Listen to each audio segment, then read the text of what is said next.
Hello, ladies and gentlemen, and welcome again to Syriana Analysis. I'm your host, Kevork Almassian. Thank you very much for tuning in to today's episode on Cold War 2.0 with Tarik Cyril Amar. Tarik, how are you doing, my friend? I'm fine. How are you, Kevork? I'm doing fine. We're still alive. Since last week, we spoke about global geopolitics and the escalation of de-escalation in Europe vis-a-vis Russia. And for a long time, I believe there was a scholarly agreed consensus, let's say, about the role of the Soviet Union during World War II, the sacrifices of the Soviet Union, regardless of the ideology that was behind the Soviet Union. Many people in Europe celebrated the support of the Soviet Union in defeating Nazi Germany. I think this was the consensus until the hot war started in Ukraine in 2022. And since then, I see a little bit shift in the rhetoric, and especially when it comes to the historical events which happened during World War II and in the aftermath. This week, I have read that the German parliament, German Bundestag, basically excluded Russia from ceremony marking victory over the Nazis. And I have read this article which says the Bundestag has excluded the ambassadors of Russia and Belarus from the main commemoration of the 80th anniversary of the end of the Second World War on May the 8th. So this is in around 10 days. The parliamentary administration based its decision on a recommendation from the foreign ministry led by the Green Party politician Annalena Baerbock. Now, under international law, Russia is the successor state to the Soviet Union, which bore the brunt of the fight against the Nazis. Around 10 million Soviet soldiers died in the Second World War. In the Battle of Berlin alone, which forced the Nazi regime to surrender unconditionally, 170,000 soldiers lost their lives and a further 500,000 were injured. In addition, there were at least 15 million civilian Soviet victims who were shot, gassed, and starved by the Nazis because they were Jews or communists, or because they stood in the way of the Nazis' expansionist plans. There is hardly anyone among Russia's 144 million inhabitants who didn't lose close relatives to the Nazi terror or in the fight against it. The 28-month siege of Leningrad alone claimed the lives of 1.1 million inhabitants of the Russian metropolis.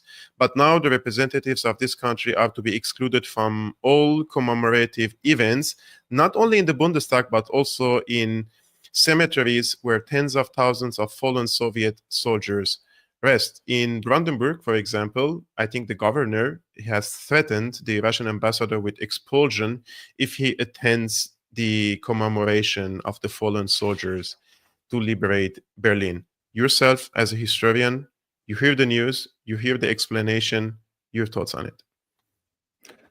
You know, I think what is happening here is that every accusation is a confession on the German side. And I'm going to explain what I mean by that. You know that this is something we observe a lot in Israeli propaganda, right? When the Israelis are accompanying their genocide in Gaza by constantly claiming that their opponents, the Palestinian resistance, are using human shields, then the reality is that the Israeli forces actually are using human shields. Literally, that is the reality, right? We know this documented on photos and videos. Yes. So this is this phenomenon of every accusation is a confession, right? What you accuse the other side of is actually what you yourself are doing. And in this case, I think the phenomenon actually holds for German behavior, because the way they want to justify these measures targeting Russian and Belarusian representatives is by saying that we want to prevent that Russia or Belarus, presumably, instrumentalize, or as we now say, weaponize the memory of World War II, specifically of the war between the Soviet Union and Nazi Germany. And I think exactly the opposite is actually happening. We are seeing a campaign in Germany in which this memory is being weaponized, but by the Germans, very, very clearly. And I can give you very exact examples of that, right? You're absolutely right that there has been this so-called Handreichung, this paper of recommendation, right, by the Foreign Office under Mrs. 360-degree Annalena Baerbock again, right? Still. And why that is not an order, right? It's not legally binding, or institutions don't have to follow it. Of course, it has had a massive impact, right? And it was meant to have a massive impact, right? And what we have seen is that nevertheless, the Russian ambassador and also Belarusian diplomats have gone to certain memorial sites and events, commemoration events. For instance, one just now, yesterday or today, in Torgau in Saxony, and the other one in Zelo. Both are important places. I won't go into the details why that takes us too far. But the point is, the Russian ambassador actually went there. His name is Sergei Nechayev. Yes. Which for me as a historian is almost funny, because I know Sergei Nechayev from history. And please don't get the two confused, right? Give you a hint. Look up Dostoevsky and how he put together the devils, right? Behind that story is a Sergei Nechayev originally. Anyhow, this is a totally different Sergei Nechayev. He is the Russian ambassador, very civilized, very professional man. And so we have tested this, right? He has actually gone to these places. And luckily, the local German politicians there did not prevent him from, putting down a wreath, from participating in the commemoration in a modest but visible way, right? And what Nechayev did was precisely that. There was nothing scandalous. He didn't use the opportunity to sort of kick up a stink or say something outrageous about Ukraine or say something about the war there. None of this has happened. Nechayev, by going to Zelo and to Torgau, actually has shown that the Russians, in fact, and so are the Belarusians, are very reticent, and they're very, very professional and calm and quiet, and they behave with great decency. The Russians actually show a pattern where they do not want to use this on these occasions at least, to somehow take cheap shots concerning the war in Ukraine. They are not doing this. The people who have done this is, of course, the Germans, right? So the weaponization of memory and history here comes from the German side, actually. I think this is something to be very clear about. The Germans claim this about the Russians, but it's actually the Germans who are doing it. My other thoughts are that this is, of course, extremely scandalous. It's embarrassingly primitive. It's embarrassingly cynical. It lacks all sense of piety, Germans, it's not only that so many Soviet citizens, and of course they also included others, right? Not only ethnic Russians, but many ethnic Russians. It's not only that so many Soviet citizens died in this war. The latest figures are even between 26 and 27 million, and those are fairly solid figures, right? It was really a catastrophe. It is also that actually, and we've talked about this before, the Soviet forces, this is easily available, this is well researched, the Soviet forces took out the preponderant, the lion's share of Nazi military power. I've been looking at this recently again to refresh my memory, right? And here's some figures. We think, this is also hard to calculate, that between 17 and 18 million Germans served in the German armed forces during the war, or over the whole stretch, in all theaters, not only on the so-called Eastern Front. 17 to 18 million, right? That includes the Wehrmacht and also the smaller but very vicious Waffen-SS, not that the Wehrmacht wasn't vicious. So 4 million of them, we think, died in the fight against the Soviets. That's only the ones who died immediately in the fighting. Another 4 million or more were taken prisoners, 8 million, right? And then, were injured or somehow casualtied out, right? 8 million. And then you have about 3 million prisoners. So you get up to 11 million, and probably this is an undercount. When you put all of this together, in the end, you arrive at about 80% of German manpower being destroyed on the Eastern Front, right? And when you do this for German tanks, for German artillery, for German planes, pictures are very similar. A lot of people have this completely skewed idea of World War II in Europe. In Europe, The huge core of World War II is this enormous, gigantic fight between the Soviets and the Nazis. And around this are these other, by comparison, smaller struggles. Not that people didn't suffer, that's not what I'm saying. But if you took the Soviets out of World War II, the Nazis could not have been beaten. We've talked about this before, or at least they could only have been beaten with atomic weapons, right? So here's another comparative figure. So we know that 10 to 11 million Soviet military casualties happened. Military, 10 to 11 million. American military casualties in World War II, again, everywhere, about 300,000. About 300,000. Civilian losses on the American side, there are some, but they are extremely small. Some estimates say a few thousand, 12,000, whatever, which is logical because the American homeland was not under attack, right? The way that the Soviet homeland was a battlefield, or large parts of it. So you also find different calculations where some historians say, look, for every German taken out, one American fell. For every German taken out, dozens of Soviets died. You can slice this any way.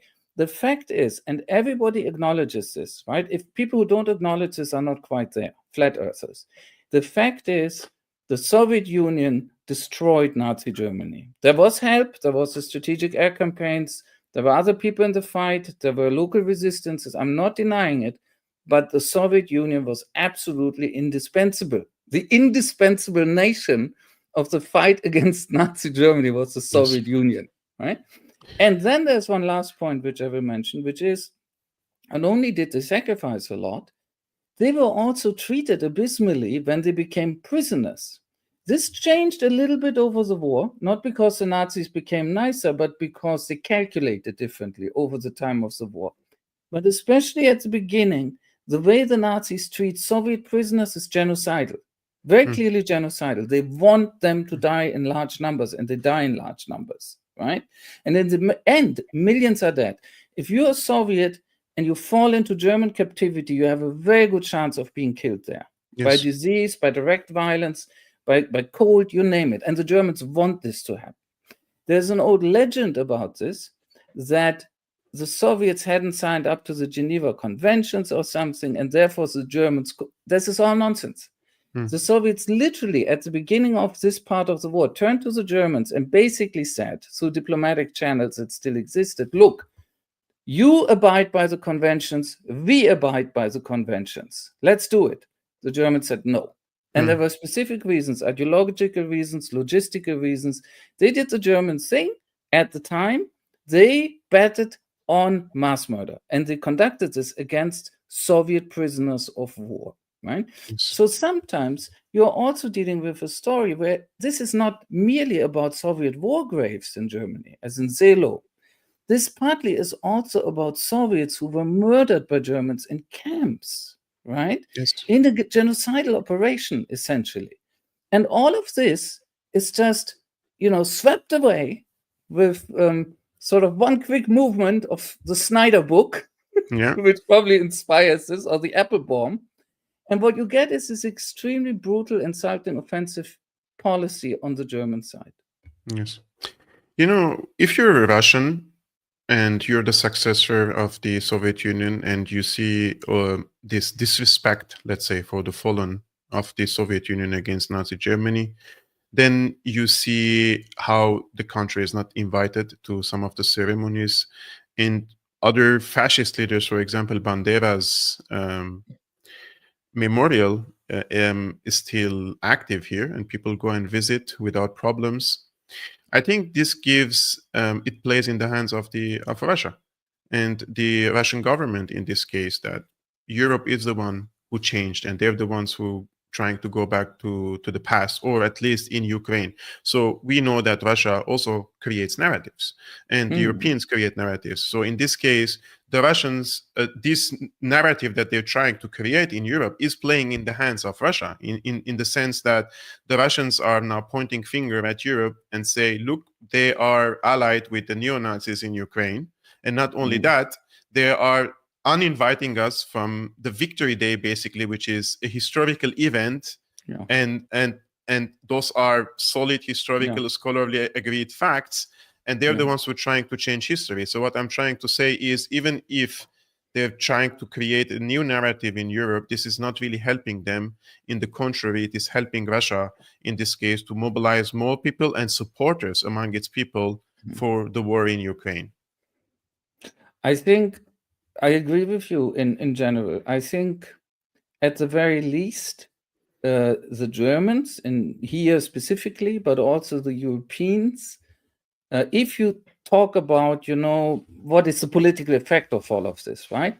I agree with you, they're not doing themselves any favors. And I think what you're seeing here is once again this provincialism that we have seen recently in Europe. And I mean this in a very negative way.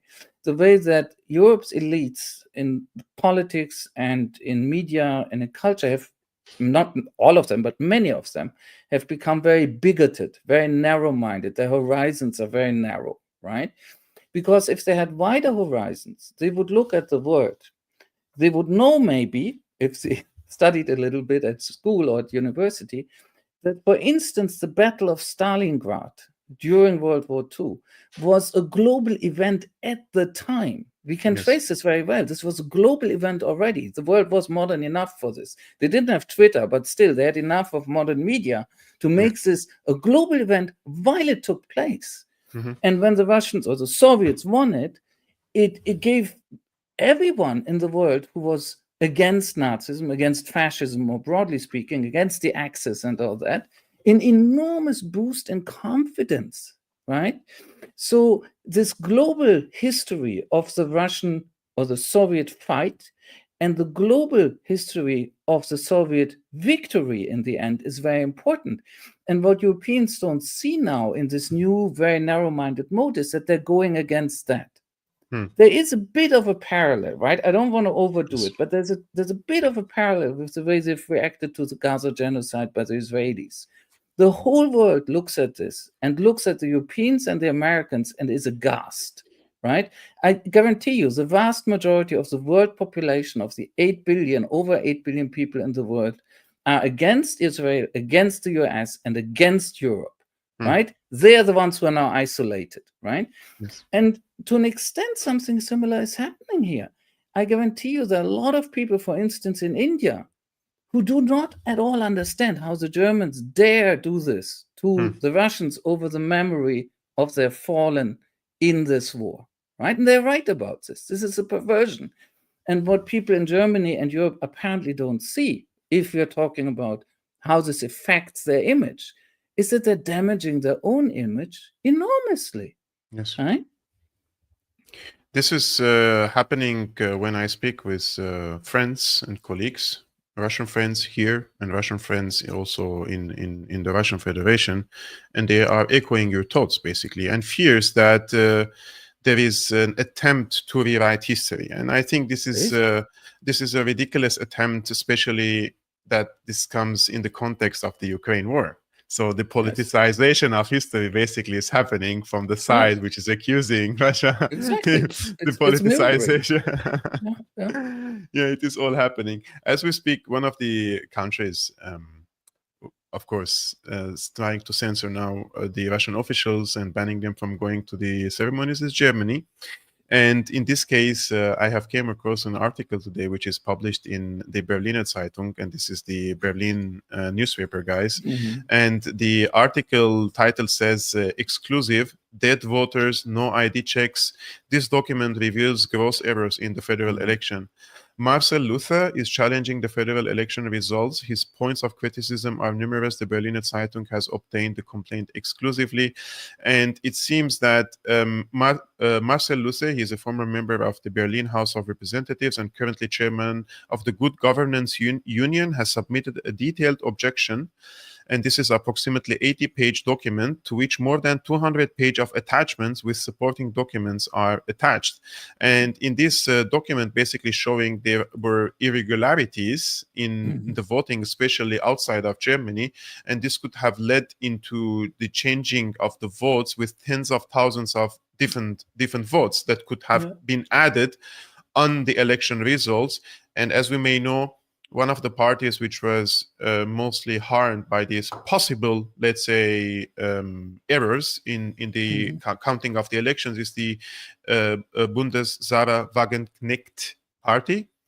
And because they were only 10,000 votes away from having 5%, which means eventually becoming in the parliament. And they were only founded like a year or a year and a half ago by Zara herself, yeah. And then in the first election, they were so close to be in the parliament. For starters, what is the Sarah Wagenknecht coalition? Have they deserted from the Linke party? In the past 2 years, Zara formed it. She has many of the other former politicians from the Linke with her. What separates them from the Linke to begin with? Sorry. Look,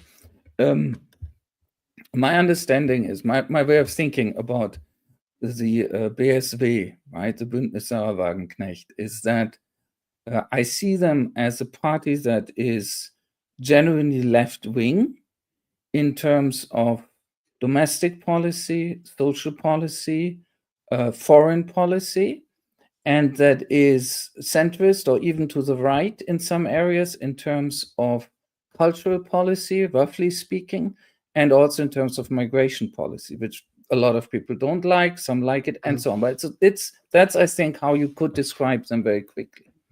I think, I personally think that by now it's unfair to see them simply as a sort of splitters from the left, from the Linke, right? I think there's so many new people in there by now, and they've developed their own identity very, very clearly. They're no longer just the Linke who left, right? There's something else. I personally, I'll say this right now, I'm not always happy about everything that this party produces, but I'm very sympathetic to them in general. And I wish they had made it into parliament, just so that people know where I'm coming from. I think, having followed this a little bit from the beginning, this issue of errors or worse in the results of the BSW, by now, personally, I'm convinced that this needs to be checked very thoroughly and revised. And I have a very, very strong sense that if that were done, they would get across the 5% barrier, get into parliament and get 30, 40 seats, sort of, right? We don't know quite. But once you do it, you get quite a number of seats. It's not like you pass the 5%, you get 3 seats. You actually immediately get quite a few. And when that happens, if that happened, the whole coalition building of GroKo, right, of SPD and CDU would collapse, right? It would collapse immediately. Merz wouldn't have this majority anymore.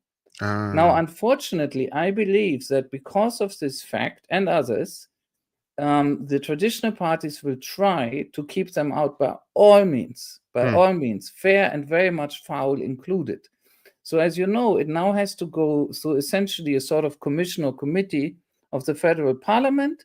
And when these guys say no again, which I think they will, you have no case, although they have a case, then they can finally go again to the constitutional court.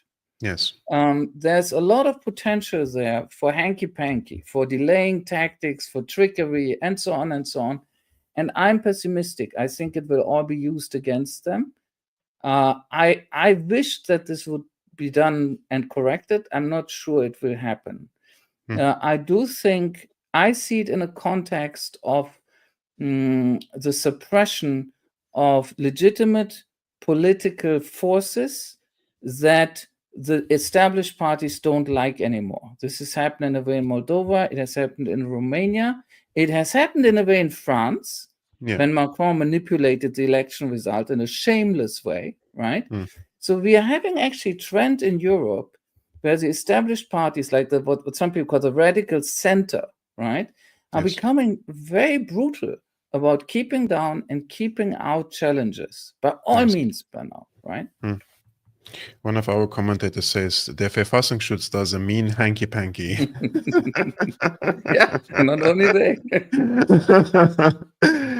Speaking of the left, I mean, I just want to give my opinion about Bundes-Sarah Wagenknecht. I think on the foreign policy approach, I see them the best among the available parties that people can vote when it comes to foreign policy and let's say anti-war position of Germany, which I truly admire.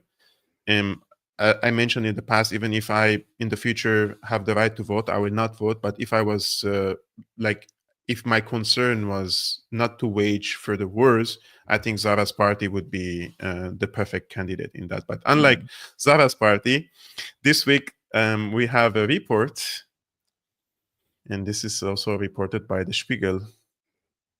And we have now a contest in Germany, which has they have picked the most loved politician in Germany, and this has gone to the Linke Party politician. Her name is Heidi Reichinek. Am I pronouncing? Yeah, I think. Yeah. I mean, look, I have nothing against her, but I have followed a few of her statements and I watched some of her TikTok videos.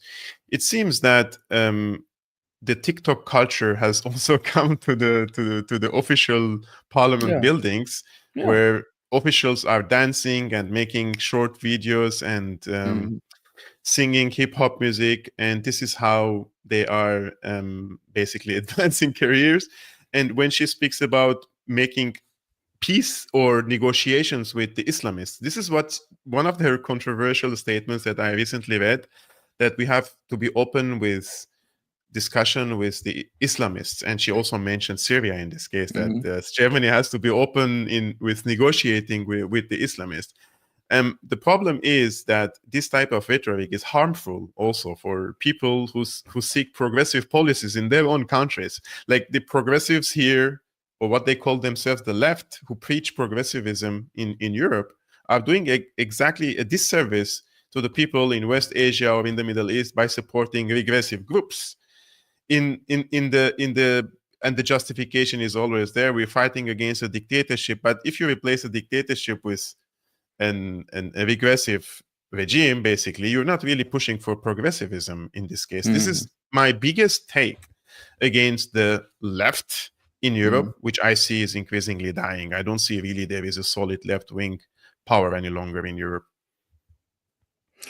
Look, I've tried to read up on Heidi Reichinek. I think that's how I pronounce her. And I've tried to sort of understand her success and her appeal. And I want to be careful because I see that she's very popular, and I think she's very popular with probably quite a few well-meaning people, and not stupid people either, right? I don't want to be condescending. But I find her personally, to me, she's suspect because she has a pattern to me to avoid truly hard issues. And I read, for instance, what she said when she was challenged on Gaza, and it was very disappointing in my view. Nobody in German politics has been good about this, but the best statements still have come from the BSW. And when you compare what Reichinek was saying there and what Wagenknecht has been saying, Wagenknecht has been much more outspoken, really. And that, to me, is a very important test of a German politician's credibility. My sense of Reichinek is that she's very slick, to be honest. Now, it's not... if you're a politician, it's not a sin to be slick, let's be honest, right? Because the business of the politician in these so-called democracies that we have now, and even in some other forms of government, involves presenting yourself, making yourself popular, and so on, right? So it's sort of unfair to say you're slick and I don't like you. And that's not what I'm doing. But I do think I'm very curious what will come from her in the future. Let me put it like this, because her rise too, right, with this sort of resurgence of Die Linke, that was a resurgence, really. Everybody thought they are down, BSW is up, right? And then it tilted massively, suddenly, right? And I think it had a lot to do with BSW mistakes and with Wagenknecht mistakes, right? No false idealizations here. But it also had a lot to do, as far as I understand, with Reichinek just being very good at this, right? And I won't hold that against her either. That's the political struggle, right? But I don't know yet what she will put this to, right? What will she do with this? Yeah. My worst fear about her, and again, I'm not trying to offend anybody, but and I don't know this, but my worst fear, the worst outcome for Reichenegg would be to become a German AOC. Right? Somebody who starts with a lot of popularity from the bottom. I liked AOC when she started. I was taken in. And then goes into politics and becomes this total operator, right? Yes. I'm not saying that's going to happen. I don't know that. Absolutely not. But that would be my worst fear. And I hope it goes somewhere else. I think one important test for Die Linke, immediate test for Die Linke, will be how they react to the BSW fighting for the revision of the electoral result. If Die Linke basically says, oh, we are neutral, no dog in this fight, not our problem, that's a very bad sign. Yeah. If they side with the BSW and say, look, you are our competitors, you are our rivals, but you have a case, we'll support you, that's a good sign.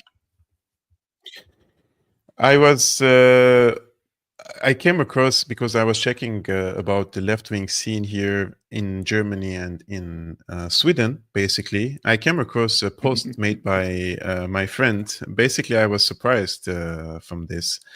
And this is Jacob Reimann. Yeah, I think he used post. That's brilliant. You saw this post, right? Yeah. He said, I recently got to know Swedish politician Rebecca Forsberg from the Green Youth of Sweden. Her very first words, knowing I'm German, don't worry, we're not fucked up on Palestine like the German Greens. And she's wearing some dress which I think it resonates the kufiya, right? The Palestinian kufiya. Yeah, she has those are two countries very close to each other, and the political landscape is a little bit similar to, and then the green there is not as fucked up as in Germany when it comes to Palestine. Well, look, I mean, let's be fair, right? First of all, I don't think the Greens are the left at all. I see the Greens as a right-wing militarist bourgeois party. I'm not kidding, right? There's nothing left with the Greens for me. But let's be fair. If we talk about left and right, everybody in Germany is failing, just to different degrees, right? Today you had an article in the Frankfurter Allgemeine Zeitung, which is a basically center-right organ, right? And the gist of the article summarized in the headline was, we got to be careful with Israel now. It looks like maybe they're doing something really bad there. We have to be careful not to become accomplices. And I'm looking at this, I'm like, what? Are you talking about our country? We have been accomplices for the whole time of this genocide already. We are accomplices. If you make a headline and say Germany has to stop being an accomplice to the Israeli genocide of the Palestinians, that I can see. But a headline that implies, and it's sort of pseudo-progressive, right? Oh, let's be careful. Let's not go too far. We've been going too far now for a very long time, right? Together with the Israelis. So I'm just saying this because I'm trying to say, look, it's not just the West. In Germany, it's definitely everybody. As good as everybody, except a few people who go to demonstrations and fight, and they're being marginalized and they're being repressed and so on and so on. When I say everybody, I mean everybody in the mainstream, more or less, right? And I'm very impressed by the people who are still standing up against this. So, but there is something special about people like the Greens or people on the left, on the real left, which is, I do think that if you are in that part of the political spectrum, you make, whether you want it or not, a special claim that for you politics has a strong moral dimension, right? You can be on the right and you can be very cynical and say, you know what, I'm on the right, and for me it's all about the market and power and profit and nationalism and national egotism. That's the right. It's awful. I hate it, but that's the right. And if you're on the left, you are making a claim that your politics has to be more moral, right? More humane, right? Value-based. So, yeah, actually really value-based, not fake value-based, like in the EU. And so because you're doing that, I think when the left fails on these obvious issues so badly, it's particularly painful and obvious. Yeah. I just want to address a comment I received. Basically, I think some people either do not understand English or misunderstood our discussion. Kevork is a coward. Why he doesn't invite German YouTubers who want peace with Russia? Spiegel 100% woke propaganda. Sofia, my friend. Well, first of all, can I say I'm not much of a YouTuber, but I am German. Yeah, So people may not know historian, this. German historian, basically wants And peace actually, with I've Russia. wanted peace with Russia forever. Exactly. And the article for Spiegel, so that we address the claims in the Spiegel and not to endorse the messaging of No, Spiegel. I we do hope not endorse this Spiegel here. exactly. Guys, for those who are watching, I truly appreciate you, whether it is on YouTube, on Rumble, or on Ganjing World. We are doing weekly podcast conversation live with Tarik at every Friday at 11 a.m. Eastern American time and 5 p.m. Central European time. So I'm also posting Tarik's Substack in the description below to follow his work, because he's publishing regularly there as well. And later I will also show you one of his recent articles on Russia Today, which is about the Pope. He's also publishing on RT. If you're from a country that RT is accessible, you can read. If not, and you have some of these softwares which you can navigate through this very democratic act of not being able to read for Russia Today, you can also do that. I think that would be amazing.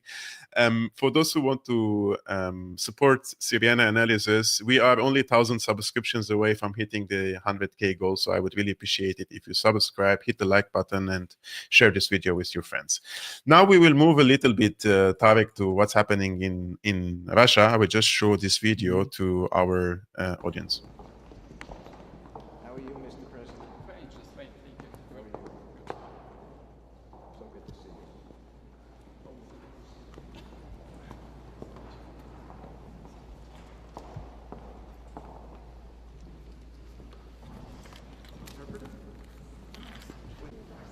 From the embassy. Okay.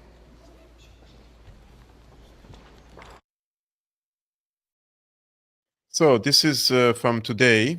The U.S. Special Envoy Stephen Witkoff, he came for negotiations with Putin. He shook hands with the Russian president, and he said, "How are you, Mr. President?" Putin said, "I'm just fine, thank you." He spoke in English. So good to see you. What is the state of the negotiations between Russia and the U.S. when it comes to Ukraine? What is this alleged proposal of Trump, basically recognizing Crimea as part of Russia, which has been the case since 2014 for a long time? I think this is not something new that Trump is offering, right? It's new for the United States or any country in the West, right, that could count itself as in the West. We know that Russia has integrated Crimea fully into its state, and that for Russia it's all a closed matter. That we know. Yeah. Now, in the West, the position has been since this crisis affected Crimea in 2014, that they would never recognize this. You know, Yes. I know it sounds strange, but the official Western position is still essentially the official Kiev Ukrainian position, which is this is all Ukrainian and we will get it back, right? Yeah. This doesn't work in reality. Everybody who's not completely brain dead knows this. I think even Zelensky knows this, even if he's not going to say it. In reality, none of this can work. It is also actually a really bad idea, because even when Crimea was inside Ukraine, it was actually a very problematic belonging. I'm not saying that Crimea inside Russia is so easy, you know, but it was not as if Crimea was a simple part of Ukraine. It was always a problematic part of Ukraine. And that has to do with the fact that it was transferred in a very weird way under Khrushchev to Ukraine from actually the Russian Federation. And so let's not go into all of this, but Crimea is a very special thing. And not only since the Russians took it. Now, the thing here that Trump seems to be saying, it's a bit ambiguous. At the beginning, it seemed that he was saying, we, the Americans, will recognize, if we get to an agreement with Russia, we will recognize Crimea as Russian. That's new. And we would also like the Ukrainians to do the same. Hmm. Then Zelensky essentially screamed back publicly and said, never! And then it seems that Trump started signaling, you know what, you don't have to, but we can, which is true, which is legally and practically true. You know, you can imagine a situation, this is not something particularly nefarious. You can imagine a situation where Ukraine and the United States agree to disagree. Yeah. And the United States has the right to say, you know what, we recognize Crimea as part of Russia. You don't have to. It's a different issue, right? But why is this so important?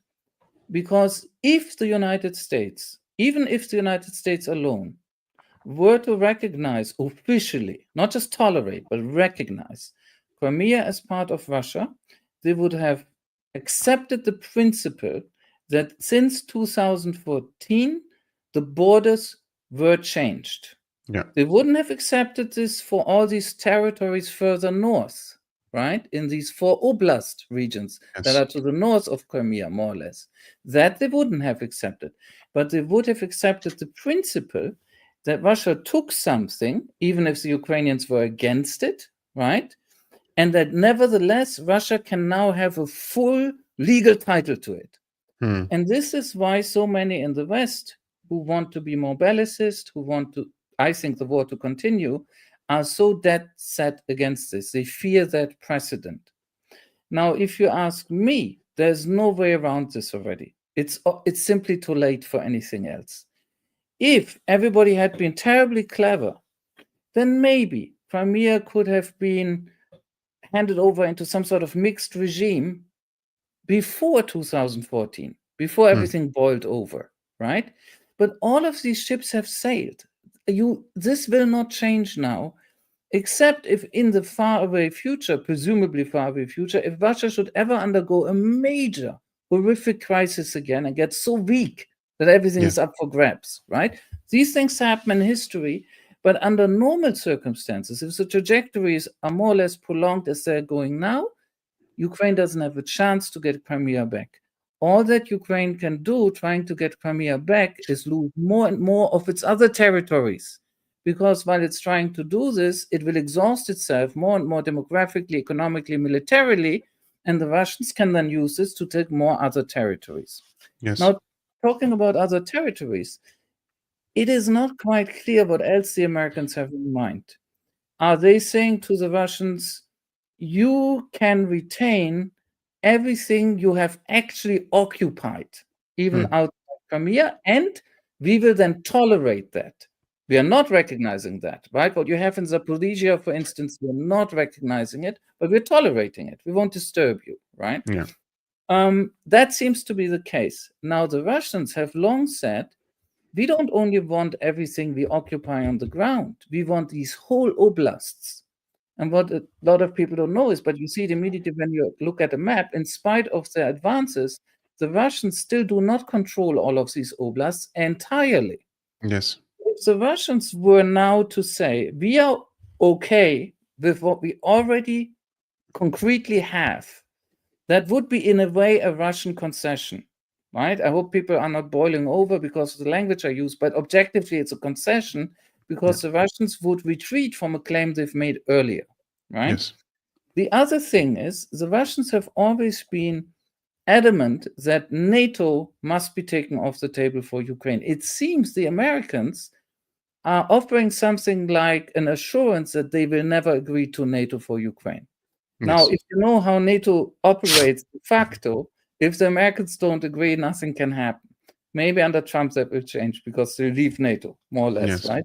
But the other thing is, if you know how NATO operates legally, every single current member of NATO can block a new member from entering. Every single one. Because the way it's actually set up is that all the current members have to say yes. Every single one. This is one reason why this war is so insane. If only one Western nation, or maybe two, had come out openly and said to the Russians, you know what, whatever happens, we will never agree, the Russians might not have attacked. Because one of their main war reasons, and this is actually true, this is not propaganda, is to prevent Ukraine getting into NATO. And so I think the Americans are ready to give them that. Question is, what's happening with the Europeans? Now, Stoltenberg, who was an old Überhawk when he was like General Secretary of NATO, even he has made sort of noises about, oh, maybe the Ukrainians have to make concessions. Duda in Poland has made such noises. Starmer has now suddenly said, oh, this idea of taking British forces, into Ukraine, actually, that's over, right? Yeah. It's over. So you see these signs on the European side that maybe the Europeans are beginning to be willing to see reason. I'm not sure of that at all. One thing I think that could happen is that if nothing works out, then the Trump people, Washington, will wash its hands of this whole thing, and they will say, this doesn't concern us anymore. Yeah. But they will keep talking to Russia. They will essentially bracket the Ukraine issue away and say, you know what, this is not what we want to talk about. We will talk about trade, sanctions that have to go so that we can all make money, blah, blah, blah. China, if they have their will, which they won't get. That, I think, is very likely. The Trumpists have two tracks. That's very clear by now. One is solve the Ukraine problem, and the other one is normalization with Russia. And these two tracks, they work together, but they can be separated. You can imagine a future where the Trumpists say, you know what, the Ukraine problem, let's forget it. We are done here, right? As they've already threatened. But we want to still talk about larger normalization with you, the Russians. Tarik, you mentioned all these arguments. However, Europeans have the opposing opinion in this case. I want to present one of the arguments, this time coming from the Bild. And this is a direct translation, guys. It says, either we stand together or we fall. And this is by Matthias Döpfner. The author says, the ultimate peace plan for Ukraine is, if what is reported so far is, worse than the worst fears. There is pure dictation peace on the table. He heralds the end of a somewhat stable world order, because this agreement establishes the right of the fittest to take what he wants. You don't. Oh, you mean, is that like Israel? Is that like Israel? What's he talking about? You don't have to deal with the details of the proposal. One sentence is enough: the official recognition of Crimea as Russian territory. If Putin get away with it and additionally control a few other areas of Ukraine, and Ukraine doesn't get into NATO, Putin has achieved everything and more than he ever dreamed of. Anyone who says yes to this plan will forever sin against any kind of international law and territorial integrity. Oh, wow. I hear the Pet Shop Boys. It's a sin, it's a sin. Still two more sentences. The lesson for other autocracies of China to Iran is, those who only act aggressively and violently enough achieve their goals: the annexation of Taiwan, the destruction of Israel. Europe must not discuss this plan, as some have said from the beginning, is no longer about defending the Ukraine. It is about the future of our values, a world order based on law. Maybe that's really the historical moment for Europe. Either we stand together or we fall. Look, we already had our laughter about this article. I genuinely want to know if when the author, like, first of all, I don't consider this an opinion article. This is like a Facebook post you write when you're scrolling some reels. Secondly, before publishing this, is the author really convinced of what he says before they publish such articles? No, look, I mean, how do you end up working with Bild, right? I don't know. I don't know people working for Bild personally, but it is such an atrocious thing. And Spiegel isn't that much better, frankly. I don't know if the people who write there all the time actually can make a difference between what they believe and what they are asked to believe. I think they have this mechanism in their head where what they feel that they actually believe also always happens to be the thing that gets them paid and moves their career. So they don't think about themselves as being not authentic, right? So I don't know how this works, but of course it's drivel. It's drivel, right? To be serious, how can anybody talk about a world order that is more or less rule or law abiding, even it's not the same, in a world in which we have seen the Israeli genocide, the Israeli land grabs. This is ridiculous. We don't live in an orderly world. We don't live in a world based on law or on basic ethics. We don't. We live in a horrible world. And it's not only the Israeli genocide. We've done that for a long time, you know. We've done it during the Cold War, although the conditions were different. We've certainly done it after the Cold War. I mean, ask an Iraqi, do you think you live in a world based on law and rules? The country was devastated based on a flat-out lie, right? Just like that. War of aggression, bam, based on a lie. Ask somebody from Afghanistan. You know, our world is not based ask on somebody. law and rules. I'm somebody from my country. Yeah, you know, right? It's like No, but honestly, this whole rhetoric of rules-based, law-based, it's really, it's as if these people are under drugs, as if they're in a cult. They don't actually live on this planet, I feel. They live in an illusion, right? So that's one thing. But the other thing is, so his argument is that if peace is made in Ukraine on Russian terms, because that's what he's really talking about, right? That the peace will have a shape that Russia is content with. And there I agree with him. This type of peace is favorable to Russia. And the reason is that Russia won the war against us. It happens, you know. If you get yourself into a big proxy war, nobody asked the West to do this. Nobody forced us to do this. And you think we're going to just wipe the floor with the Russians. And then the Russians end up wiping the floor with you. That's your fault. And this is what happened to the West.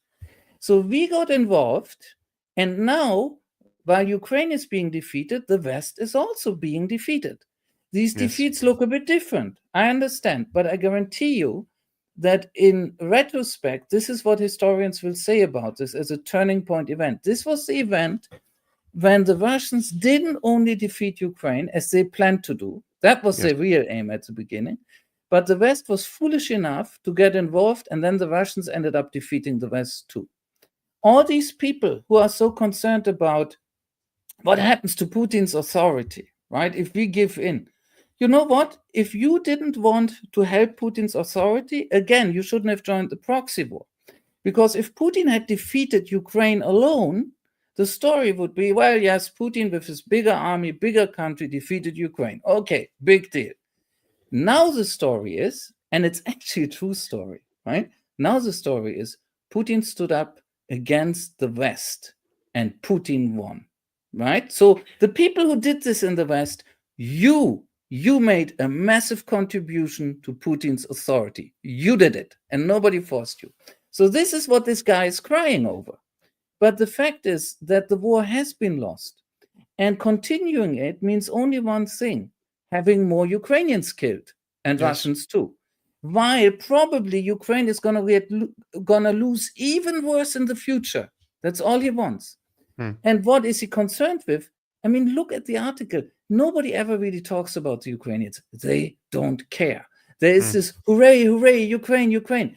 They don't really care about ordinary Ukrainians. They can die in droves, as they already have. These guys in the West don't care. They're the falsest friends imaginable, right? So they can keep dying so that, this is his argument, we, this imaginary European we, does not fall apart, right? That's what really counts for him. It's all a phantasm anyhow. So what about this falling apart? Well, I have to tell you from my position, the way that Europe has behaved since 2014, at the latest, really, I'm good with the European Union collapsing. And I mean every word of that. I used to think about the European Union that it's got to be reformed. It's over. I don't think it can be reformed. I think it's an extremely dangerous organization. And I think this sort of Europe has to go.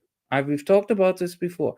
But this idea that somebody comes to me and says, oh my God, if we lose face against the Russians because we have been so dumb to get into war with them, a proxy war that we are now losing, then all we have goes away. My answer is great. Thank you.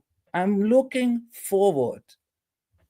By the way, guys, there is a disclaimer in the description below, which of the video, which says the opinions expressed by the guest doesn't necessarily reflect the opinions of Syriana Analysis or Kevork Almassian. This is I have to repeat every time I speak with Tarik during this podcast conversation. And I really want to go more into depth into what you just said, but we have 1 hour time with you, and I want to end up with your recent article actually about the Pope. And your article in RT International, guys, you can of course search for it and find it, especially if you're using these proxy breakers. Pope Francis was a great man who ultimately made one terrible mistake. I would like to know why you considered him a great man and what terrible mistake he made before he passed away. Yeah, look, publishing this article was really interesting because I got a lot of very serious flack from people, right? And some of it I could tell was from very, very traditional Catholics who hate Francis. And for them, what I had to say about him was too nice. And then there was some from people who hate the Catholic Church so much, and maybe they have good reasons, that you can't say anything good about any of them. They're really allergic. So I'd say this right at the beginning. When I wrote that he was great, I didn't mean he was infallible, right? I don't romanticize people.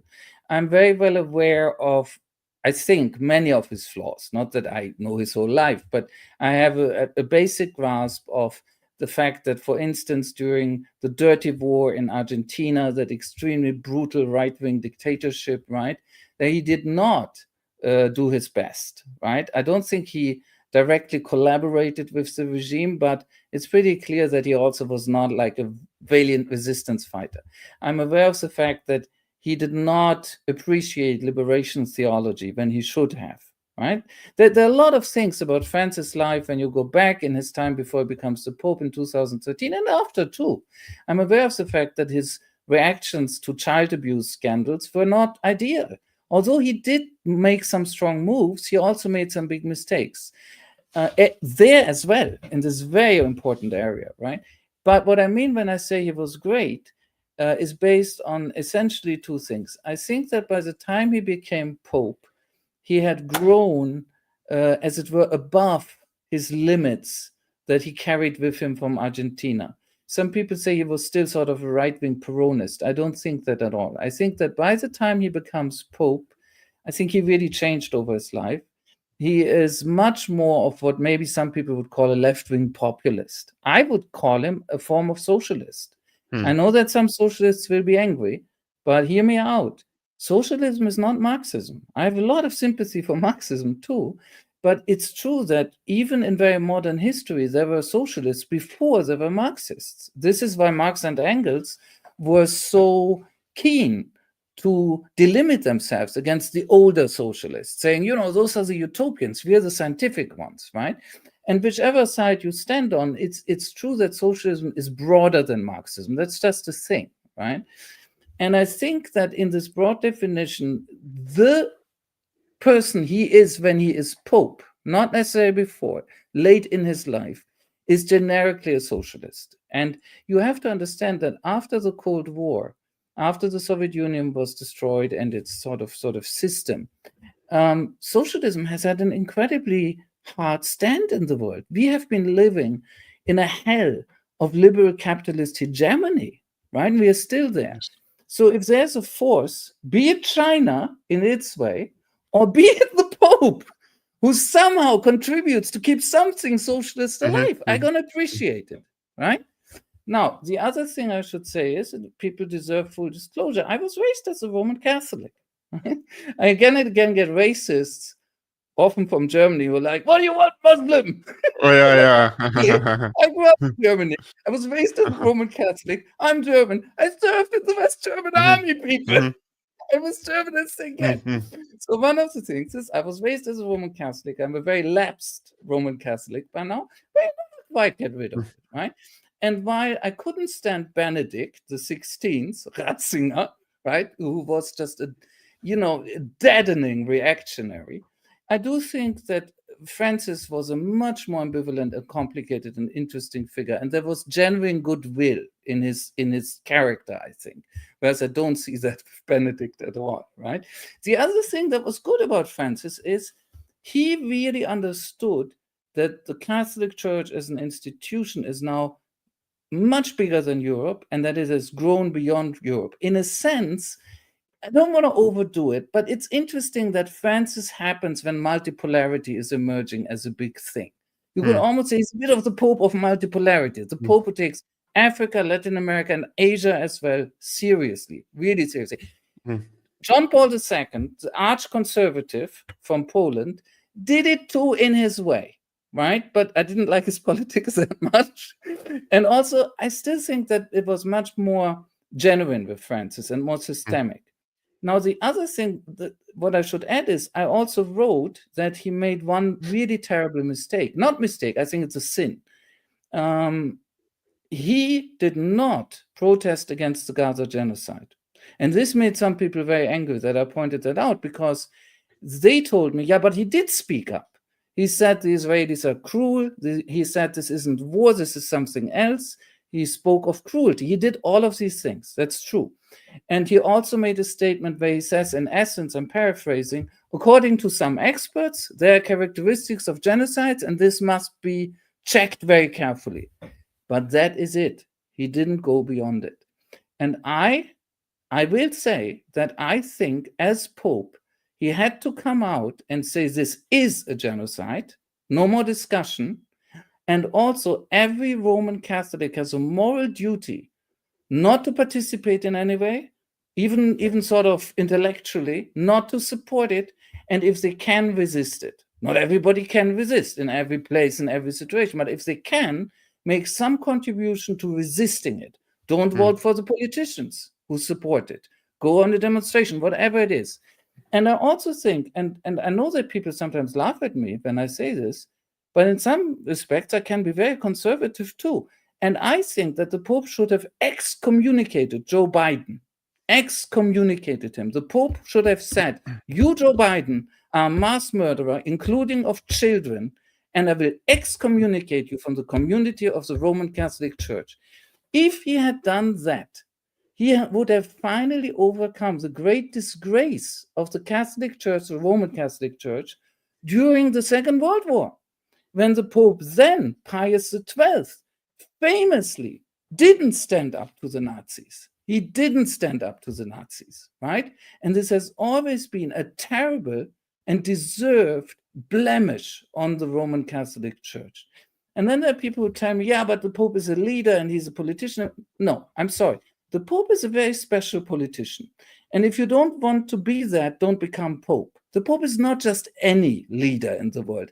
The Pope, if you're Pope, it comes with a very, very strong moral demand. You have to answer very strong moral demands. I'm well aware they often don't. Don't think I'm naive.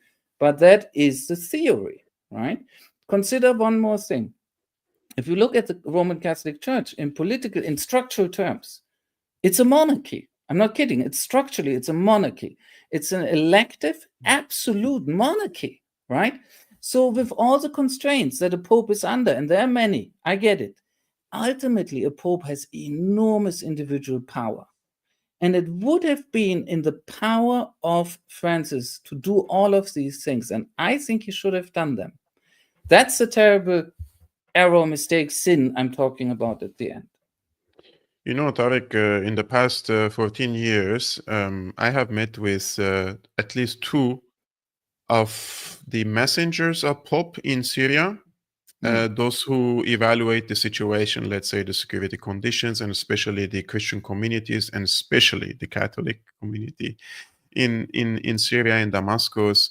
And they used to send him regular reports to him personally, and go to the Vatican, meet with him personally to tell him about the serious issue going on in the country with the Christian community. He hasn't made one statement to stop any sort of violence, let's say, against the Christian communities, including kidnapping of the priests from the churches and the destruction of the Yes, he prayed for peace and said like he hopes that the bloodshed would stop, but there was this exactly place where he should have taken a moral responsibility and taken action to protect the community, right? And he didn't do that. So I came to the realization that he knows, but he doesn't want to do it or say it or talk about it. And this is the same thing. The same about Gaza. Exactly. This is what I want to say. So I don't know what's the reason. I don't know what are his justifications, but I myself, I wouldn't trust him or any other pope any longer. No, trust is a different issue, right? When I say somebody was great in some ways, I'm not saying you can just trust them. But I would add one thing. You know, one should also, I think, see that in the case of the Palestinians, the victims of the Israeli genocide, of course, there are Christians among them, which is often forgotten, but many of them are Muslims or something else again, right?